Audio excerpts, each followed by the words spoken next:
Perkembangan agribisnis modern menentukan pengolahan rantai nilai yang efisien untuk meningkatkan nilai tambah dan daya saing. Usaha agrosejahtera sebagai perusahaan pengolahan singkong menjadi tepung tapioka masih menghadapi kendala berupa tingginya biaya pengolahan dan distribusi, serta belum optimalnya pembagian biaya dan penerimaan antar pelaku usaha. Oleh karena itu, diperlukan analisis efisien keuangan berbasis rantai nilai untuk mengidentifikasi biaya penerimaan dan peluang peningkatan efisiensi usaha. Agrosejahtera ini merupakan perusahaan agribisnis yang mengolah singkong menjadi tepung tapioka melalui kerjasama dengan petani sebagai pemasok bahan baku. Dalam menjalankan usahanya juga, perusahaan ini menghadapi tantangan berupa tingginya biaya, pengolahan dan distribusi, serta belum optimalnya pembagian biaya dan penerimaan antar pelaku usaha. Oleh karena itu, diperlukannya analisis rantai nilai untuk meningkatkan efisiensi biaya, menciptakan nilai tambah, dan mendukung kerjasama yang lebih adil serta berkelanjutan. Nah, di sini ada peta rantai nilai dari petani hingga konsumen akhir pada rantai nilai perusahaan agro sejahtera ini. Yang pertama itu dari petani. Nah, petani ini akan menanam dan memanen singkong sebagai bahan baku utamanya. Yang dimana bahan baku utamanya itu singkong segar. Lalu yang kedua ini ada pabrik pengolahan di perusahaan agrosejahtera yang dimana pabrik ini itu mengolah singkong menjadi tepung tapioka. 1 kilo singkong ini menjadi 0,25 kg tepung tapioka dan menciptakan nilai tambahnya.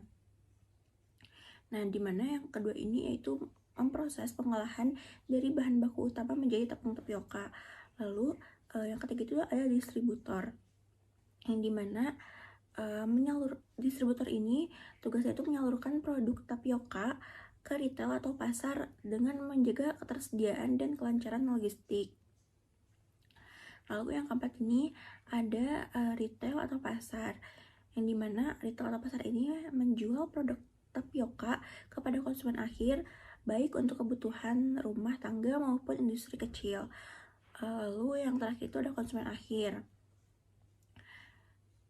Konsumen akhir ini berupa rumah tangga atau industri yang dimana menggunakan tepung tapioka untuk berbagai kebutuhan pangan maupun industri. Nah, di sini juga ada analisis alur biaya dan penerimaan pada setiap pelaku rantai nilai. Yang pertama itu dari alur biaya pada tingkat petani. Di petani tersendiri ini ada harga jual singkong, yang dimana harga jualnya itu 1.000 per kilogram singkong. Jadi petani ini mendapatkan penerimaan yaitu 1.000 juga.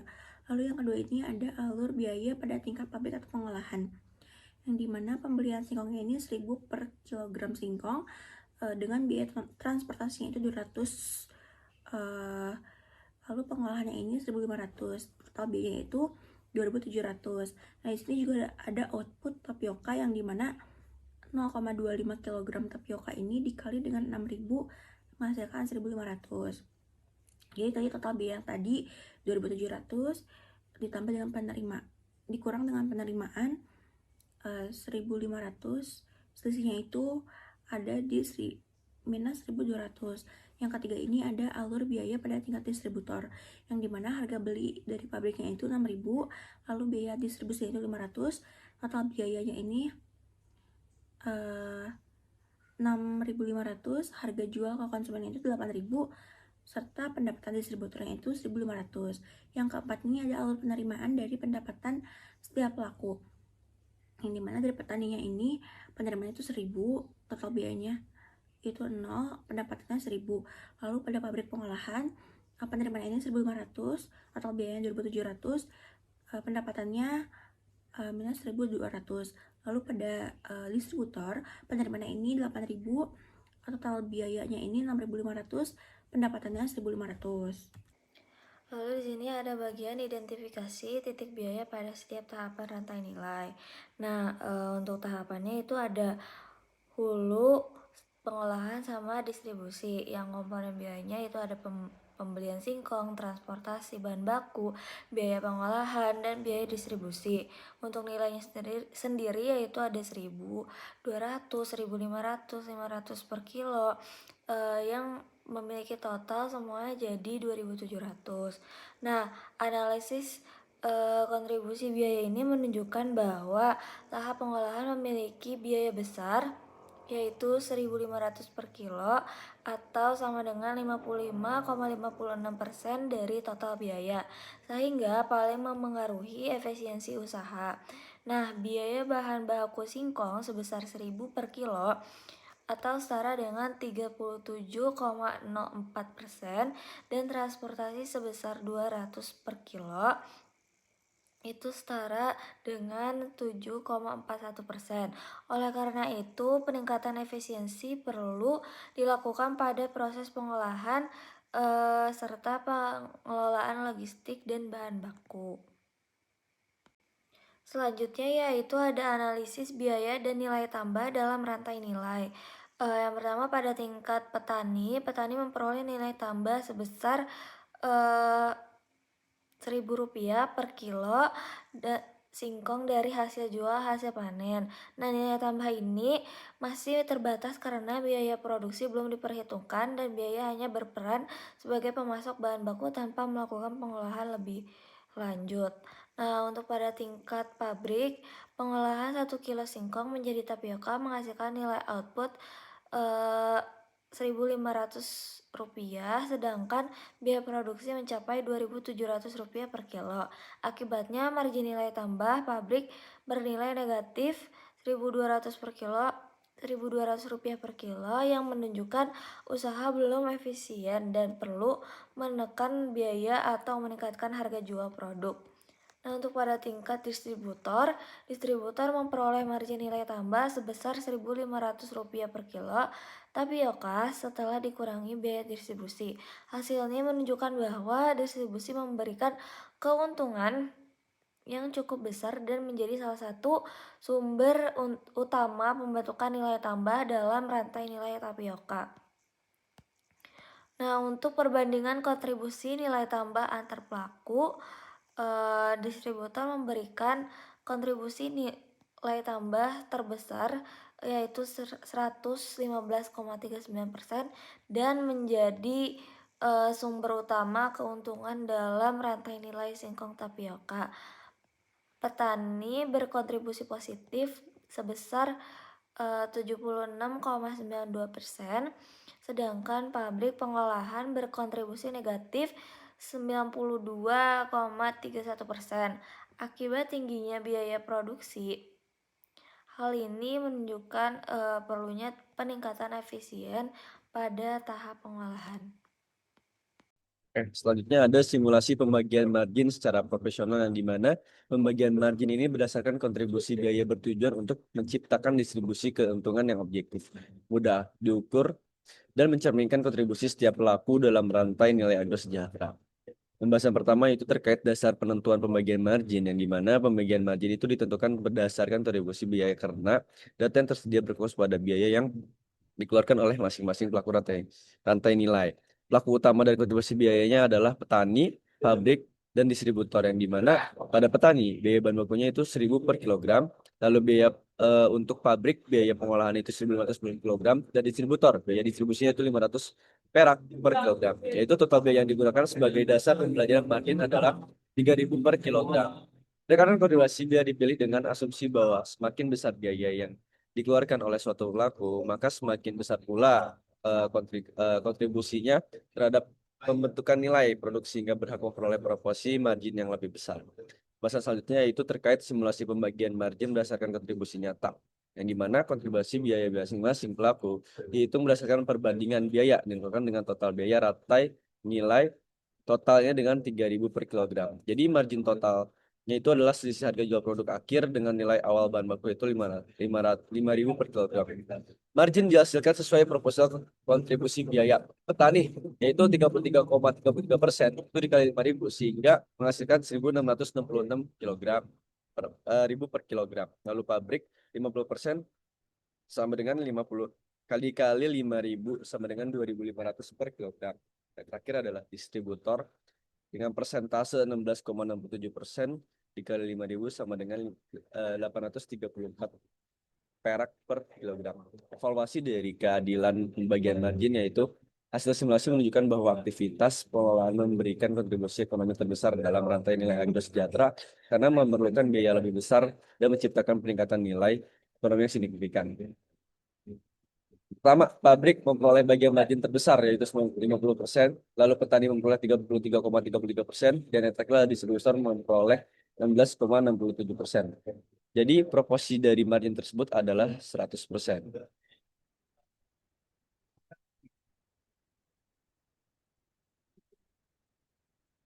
Oke. Penerapan sistem keuangan terintegrasi dalam rantai nilai.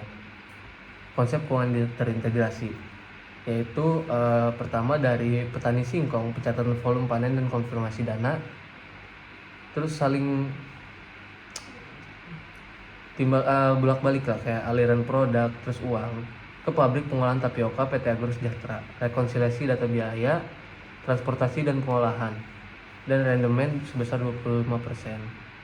Terus habis itu dari pabrik ke pihak distributor itu saling bolak-balik juga, dari aliran finansial, dari uang, terus aliran informasi juga. Terus habis itu pihak distributor volume beli 6.000 per kilo dan biaya distribusi 500 perak per kilogram, ke retail 8.000 per kilo.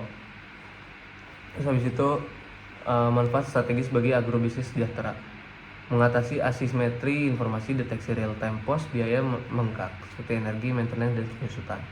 Lalu selanjutnya ada akurasi perencanaan kas, meminimalkan resiko modal, kerja macet. Terus habis itu pastikan dana tunai untuk petani yang tepat waktu. Terus habis itu ada anggaran responsif, penyesuaian cepat tanpa menunggu laporan bulanan manual. Terus habis itu ada rekomendasi self reporting, yaitu dari pertama input hulu, modul petani, catat petani atau lihat dana. Terus modul pabrik, pusat rekonsiliasi, input biaya, hitung konversi tapioka. Terus modal distributor yaitu input hilir, catat volume beli, harga akhir ke konsumen. Selanjutnya ada strategi efisiensi logistik dan juga distribusi. Yang pertama ada analisis struktur biaya distribusi. Di sini biaya distribusi Agro Sejahtera sebesar 500 per kilogram tapioka atau sekitar 6,25% dari harga jual konsumen seharga 8.000 per kilo. Biaya ini mencakup transportasi, bahan bakar, tenaga kerja, administrasi, dan juga penanganan produk.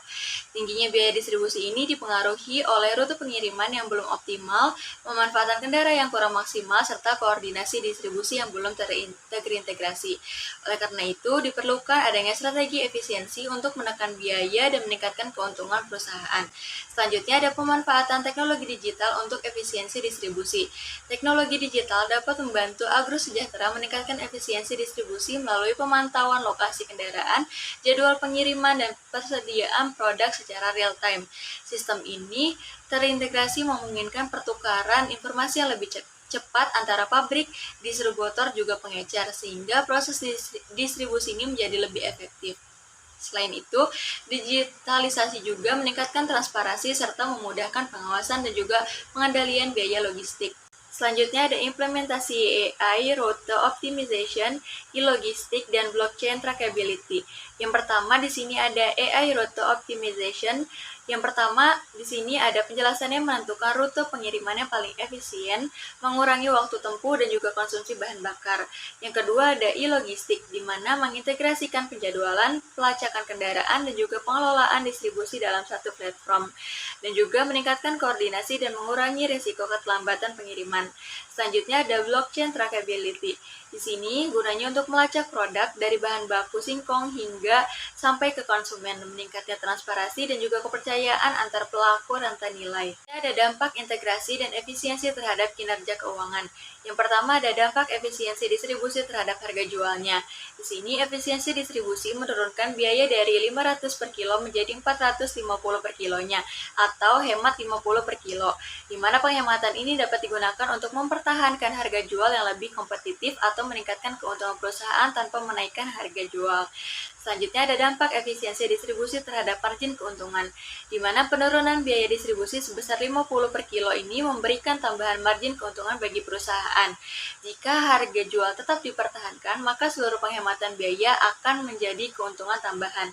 Semakin besar biaya distribusi yang dilakukan, semakin besar pula penghematan yang diperoleh sehingga dapat meningkatkan profitabilitas dan kinerja keuangan perusahaan secara keseluruhan.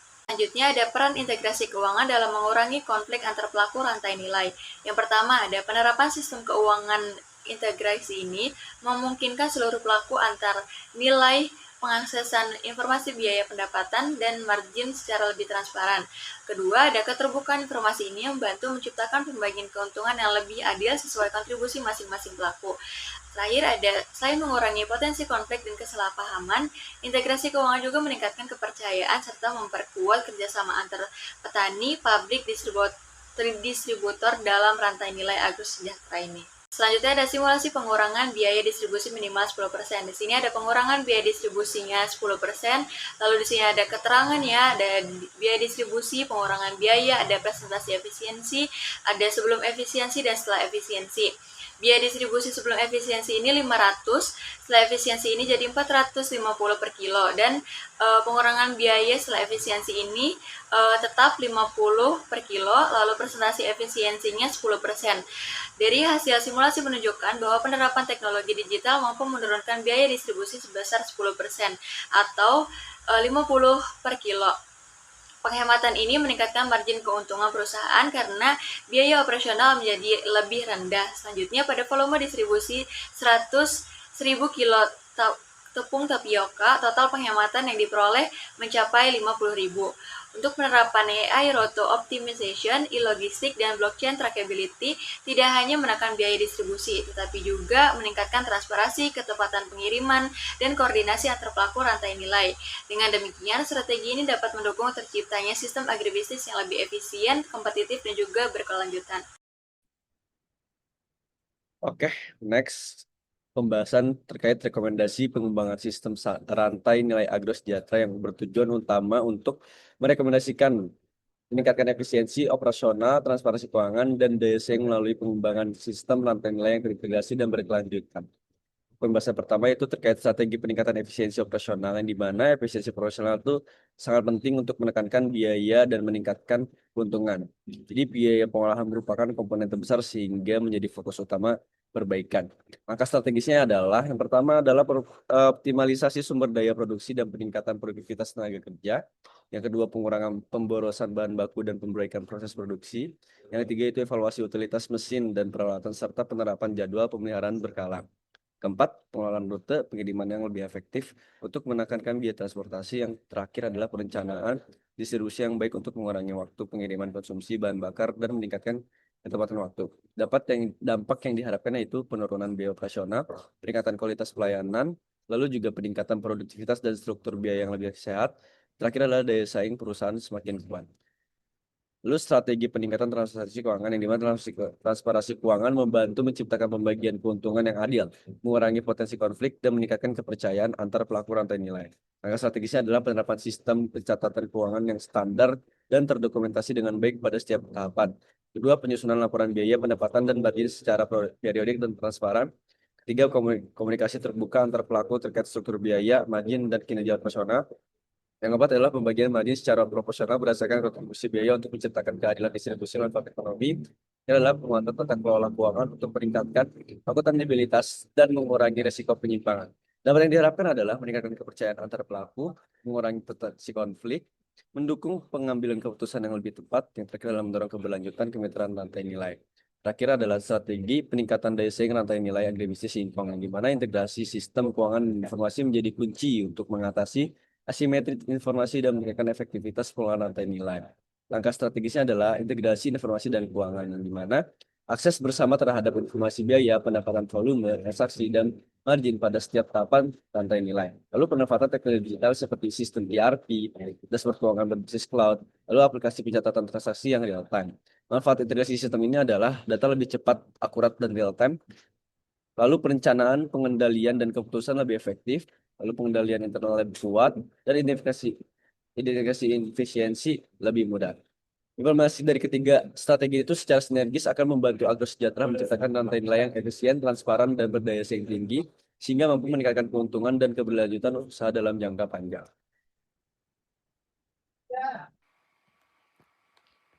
Untuk kesimpulan sarannya, yaitu kesimpulannya analisis rantai nilai agro sejahtera menunjukkan ketimpangan keuangan yang ekstrem. Distributor untung 1.500 per kilo dan petani menerima 1.000 per kilo, sedangkan pabrik defisit min 1.200 per kilo akibat tingginya biaya produksi dan rendahnya rendemen tapioka. Simulasi proporsional berbasis kontribusi biaya menawarkan solusi pembagian margin total yang lebih adil, yaitu 50% untuk pabrik, 33,33% untuk petani, dan 16,67% untuk distributor.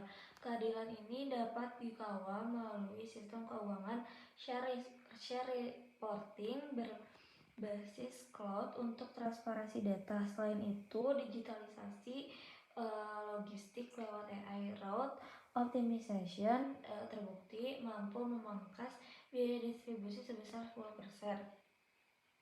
Efisiensi ini terdampak positif ganda pada peningkatan keuntungan bersih pabrik dan fleksibilitas menurunkan harga jual menjadi 7.950 per kilo demi memenangkan persaingan pasar. Nah, untuk sarannya yaitu Agro Sejahtera disarankan segera mengaudit biaya pengolahan dan meningkatkan rendemen pabrik serta menegosiasikan ulang harga jual tapioka ke distributor agar terbebas dari defisit. Perusahaan juga perlu mengadopsi platform share reporting secara bertahap untuk membangun transparansi keuangan dan mencegah konflik antar pelaku. Di sektor hilir, investasi pada teknologi logistik pintar berbasis AI harus diterapkan untuk menghemat biaya pengiriman sebesar 10%. Terakhir, sistem jual beli putus harus diubah menjadi kontrak kemitraan jangka panjang berbasis pembagian margin proporsional demi menjaga stabilitas pasokan, hulu, dan keberlanjutan bisnis bersama.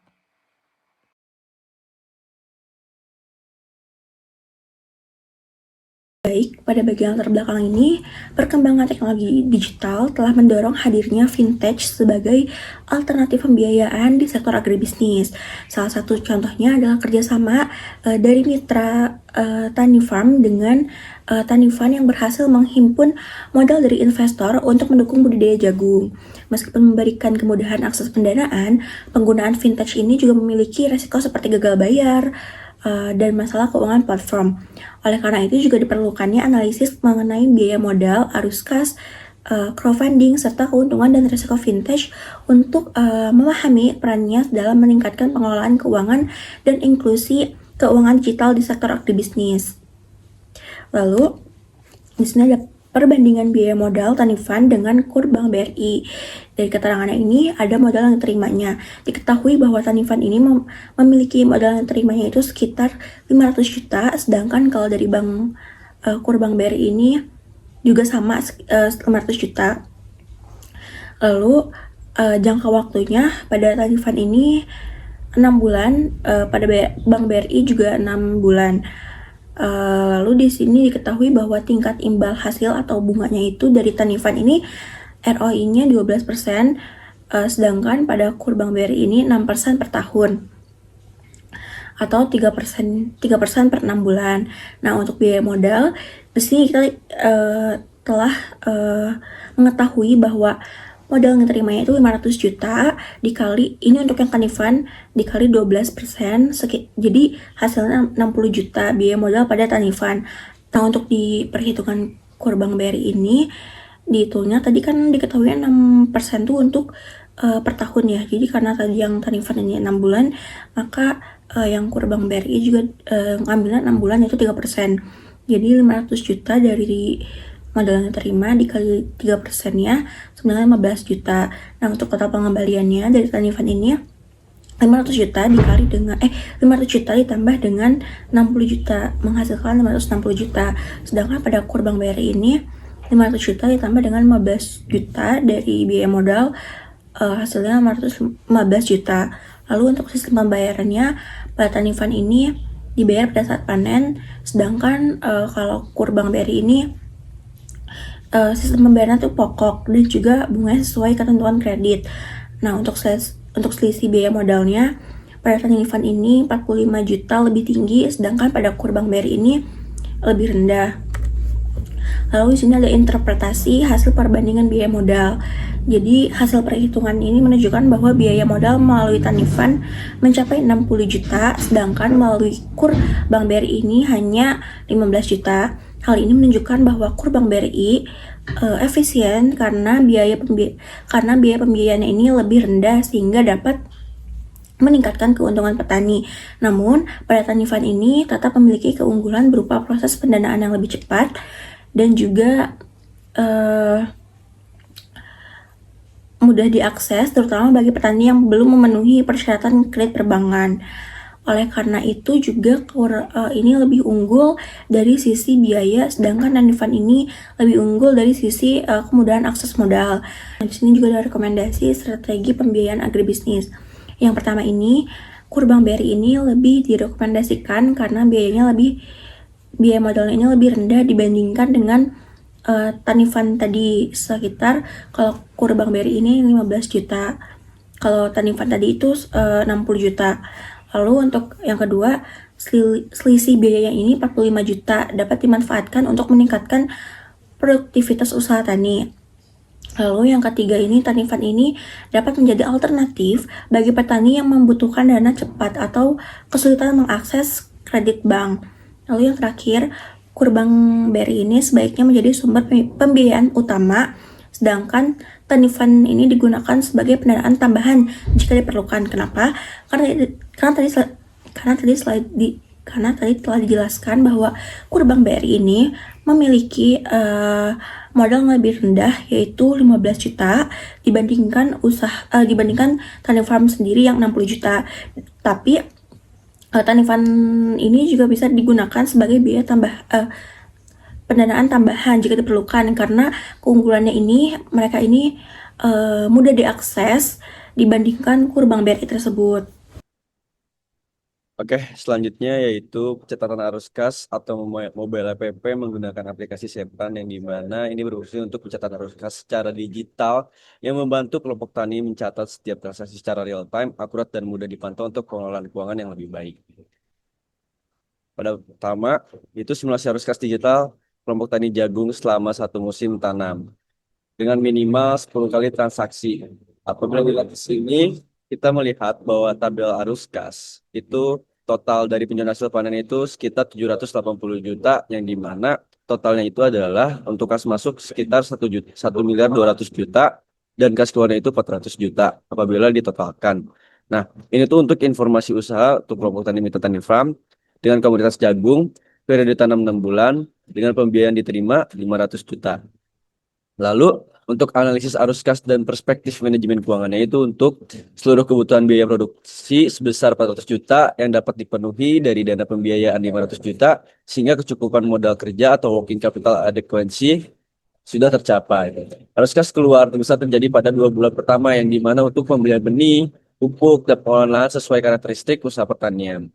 Lalu, saldo kas terendah yaitu 80 juta sebelum panen masih dalam posisi positif atau tidak negatif sebagai buffer cash untuk mengantisipasi kebutuhan yang memang mendesak. Lalu pendapatan panen sekitar 700 juta yang meningkatkan saldo kas menjadi 780 juta. Lalu surplus kas operasional sebesar 300 juta, yang dimana apabila 700 juta dikurang 400 juta sebelum pengambilan pembiayaannya. Apabila dilihat dari grafik pergerakan saldo kas dari awalnya 500 juta, itu surplus di bulan ke-6 ketika hasil panen telah diterima yang menghasilkan penghasilan yaitu 780 juta. Lalu evaluasi apa sih untuk penggunaan aplikasi pencatatan keuangan digitalnya? Yang dimana pencatatan real time, yaitu seluruh transaksi tercatat secara real time sehingga meminimalkan risiko kehilangan data transaksi. Laporan otomatis, aplikasi menghasilkan laporan keuangan otomatis untuk mempermudah monitoring dan evaluasi usaha. Lalu meningkatkan kredibilitas, yang dimana data keuangan terdokumentasi dengan baik, meningkatkan kepercayaan bank, vintage, dan maupun investor. Lalu transparansi dan akuntabilitas, di mana investor dapat memantau penggunaan dana secara jelas, sementara petani lebih mudah mengolah arus kas perusahaan. Jadi aplikasi digital itu meningkatkan efisiensi pada administrasi. Lalu kesimpulan analis pada arus kas tersebut adalah saldo kas selalu positif sepanjang satu musim tanam, menunjukkan kondisi likuiditas yang sehat. Lalu total biaya operasional sekitar 400 juta dapat dibiayai sepenuhnya oleh modal yang diperoleh. Lalu penerimaan hasil panen yaitu sekitar 700 juta. Lalu juga usaha tani memiliki kemampuan untuk baik dalam mengelola modal kerja, menjaga likuiditas, dan menghasilkan arus kas positif. Yang terakhir adalah pencatatan keuangan digital, meningkatkan transparansi akurasi dan kemudahan pengawasan sehingga mendukung keberlanjutan agribisnis modern. Oke, berikutnya ada crowdfunding dan blockchain. Jadi itu pertama ada mekanisme pengumpulan dana atau crowdfunding. Itu pertama petani itu memberikan proposal biaya misalkan 500 juta, lalu habis itu ke crowdfunding platform dari agribisnis, baru nanti ada investor yang tertarik, retail, baru memberikan crowdfunding itu ke petani berupa kayak koin-koin gitu. Selanjutnya ada tokenasi komoditas. Jadi misalkan satu unit token C token itu setiap unitnya 1 juta. Jadi untuk mendapatkan dana 500 juta itu petani mendapatkan 500 koin atau 500 juta. Selanjutnya ada arsitektur dan pencatatan blockchain atau distributed ledger. Itu dari blok 1 itu bersifat transparan, lalu habis itu blok 1 lagi masih bersifat identitas dan KC. Habis itu lanjut ke blok 2. Blok 2 itu kontrak, tidak dapat dimanipulasi atau immutable. Terus habis itu yang ketiga ada transfer modal. Terus dari transfer modal itu blok 3 itu ada kontrak. Terus habis itu blok 2 juga ada kontrak saling tersambung, lalu blok 2 nya lagi ada kontrak lagi. Nah, dari situ baru buku besar digital terdesentralisasi aplikasi kas digital petani. Terus habis itu ada otomasi via smart contract. Bulan ke-1 itu pencairan modal, misalkan 500 juta modal kerja untuk benih dan pupuk. Terus habis itu bulan ke-6 distribusi bagi hasil laporan panen jagung terjual 700 juta. Nah, dari situ smart contract pintar bekerja. Lalu selanjutnya ada distribusi finansial akhir atau implikasi efisien. Pengembalian dana investor. Jadi pertama ada pengembalian dana investor. Jadi setiap misalkan kalian meminjam 500 juta dan investor itu mendapatkan 12%. Jadi kalian harus mengembalikan sebesar 560 juta. Jadi itu biaya pokok dan plus laba yang diberikan. Selanjutnya ada penerimaan bersih dari kelompok tani. Nah, total laba bersih yang diberikan petani itu 140 juta atau pendapatan biaya operasional dan pengembalian ke mitra farm petani. Analisis inklusi keuangan digital. Yang pertama di sini ada strength, yaitu proses pendanaan yang cepat dan mudah melalui sistem digital, didukung oleh crowdfunding yang memperluas akses modal serta biaya pendanaan yang relatif efisien dan juga relatif meningkatkan produktivitas usaha tani. Selanjutnya ada weakness, di mana rendahnya literasi digital petani serta resiko gagal bayar akibat ketidakpastian usaha pertanian ini menjadi kelemahan utama fintech agribisnis yang dapat mempengaruhi kepercayaan investor. Selanjutnya ada opportunities, di mana meningkatnya kebutuhan modal di sektor pertanian dan minat investasi masyarakat membuka peluang besar bagi fintech agribisnis. Selain itu juga, pemanfaatan teknologi blockchain dapat meningkatkan transparansi transaksi juga kepercayaan investor. Selanjutnya ada threats, yaitu perkembangan fintech agribisnis menghadapi ancaman berupa regulasi yang belum sepenuhnya jelas serta resiko penipuan yang dapat menurunkan kepercayaan penggunaan oleh para investor. Rekomendasi strategi untuk meningkatkan keberlanjutan vintage agribisnis yaitu ada transparansi data dan keuangan untuk meningkatkan kepercayaan investor. Lalu peningkatan literasi digital petani agar pengelolaan usaha dan dana lebih efektif. Lalu diversifikasi investasi guna mengurangi risiko kerugian. Kerjasama dengan pemerintah dan lembaga keuangan untuk memperkuat kredibilitas dan perlindungan hukum. Lalu penerapan smart contract berbasis blockchain agar transaksi ini lebih aman dan otomatis. Lalu monitoring digital proyek pertanian melalui IoT, drone, dan aplikasi untuk memantau perkembangan usaha secara real time. Untuk kesimpulan sarannya yaitu analisis pembiayaan Mitra Tani Farm menunjukkan bahwa KUR Bank BRI jauh lebih efisien dengan biaya modal 15 juta dibanding Tani Farm sebesar 60 juta. Meski demikian, simulasi arus kas membuktikan usaha tani jagung ini sangat sehat dengan profit surplus 300 juta di akhir musim. Di sisi lain, vintage crowdfunding berbasis blockchain lewat penggalangan unit token dan otomatisasi smart contract sukses memotong biaya administrasi perantara serta menjamin transparansi mutlak bagi investor.